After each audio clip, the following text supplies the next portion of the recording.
We are set to learn more today about why the FBI searched former President Trump's Mar-a-Lago home for classified documents. A judge has ordered the Bureau to explain their reasoning with appropriate redactions in the affidavit. That deadline to unseal the document is just hours away. So we want to bring in Robert Costa, who is in West Palm Beach, with more on this. Good morning, Bob.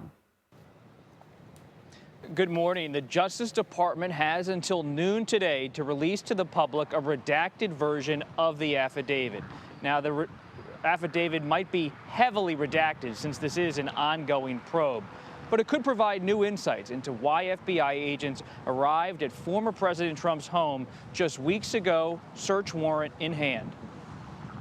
Almost 3 weeks after the FBI search of former President Trump's Mar-a-Lago home, a federal judge in Florida ordered Thursday that the Justice Department release the redacted affidavit behind the search. Judge Bruce Reinhardt wrote that he approved the DOJ's suggested redactions to the affidavit to protect the identities of witnesses, law enforcement agents, the investigation strategy, direction, scope, sources and methods, and grand jury information. I think what the public is going to learn is, again, just how much effort went into this affidavit, the fact that there are pages and pages and pages of probable cause. Justice Department officials had opposed releasing the full affidavit, saying earlier this week they are very concerned about the safety of the witnesses involved in their investigation into Trump's alleged mishandling of classified information, some of which went up to the level of top secret. Legal experts say even though the public will only likely see a heavily redacted version, it could still be revealing. It may also give some details about how long this investigation has been going on, whether it's been going on for months or whether it's been going on for a year. The benefit of transparency is going to be to let everybody know exactly what took place and to prevent people from trying to guess what's going on here. Former President Trump has repeatedly called on the affidavit to be released. He conferred yesterday with his lawyers in Bedminster, New Jersey, and keeps insisting in social media posts that he has done nothing wrong. Meanwhile, Trump's legal team faces a deadline of today to provide another federal judge with more information about why the team has requested a so-called special master or neutral party to review the evidence in this case. Well, that ought to be interesting. What is the latest reporting that we have on this affidavit?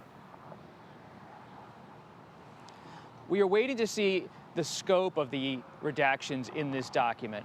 It's a highly unusual situation for an affidavit to be released in an ongoing federal investigation.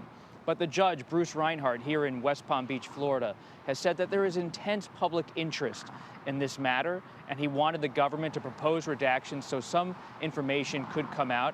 When we spoke to David Weinstein, a former federal prosecutor, yesterday, CBS News learned that in this sort of release, we could learn more about the length of the affidavit and more about the probable cause. Now, they won't likely get into sources and methods and the names of witnesses, but we could learn about the broader idea that drove the search warrant just weeks ago at former President Trump's home.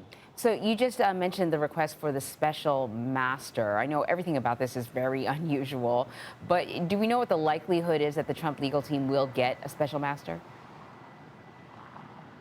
It's still to be determined. They made the request days ago. The Trump legal team filed a motion in federal court asking for a neutral party to review the evidence. But this is also an unusual situation legally because the Justice Department has already been going through the evidence for weeks. They have what's called a filter team at the Justice Department that's looking over the evidence. And now that process has been ongoing. And amid all of that, the Trump legal team has raised its hand and said, wait a second, we would like a neutral party to step in and be the arbiter of this evidence and to return the evidence. A judge is considering this suggestion, this request. But after the Trump legal team made this filing, the judge said, I'd like to hear a little bit more clarity about why this is necessary. So the Trump lawyers have until today to try to come up with some more rationales for why this is an important step for the investigation. So what are you watching for politically? This is a crossroads politically as well as legally. You listened to President Biden last night in Maryland. He's talking about the GOP in stark terms.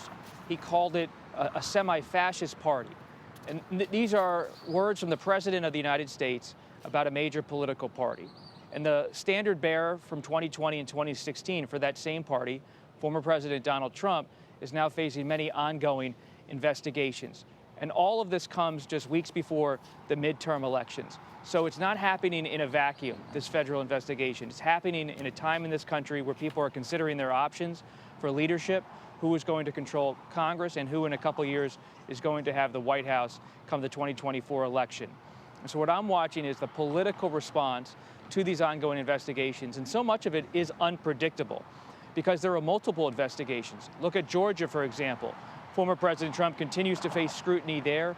His inner circle is now being called to testify in an escalated way. Prosecutors have asked for former White House Chief of Staff Mark Meadows, among others, to come there and talk about Trump's effort to overturn the 2020 election. All right, Bob, it's a lot to watch. Thank you very much. Thank you.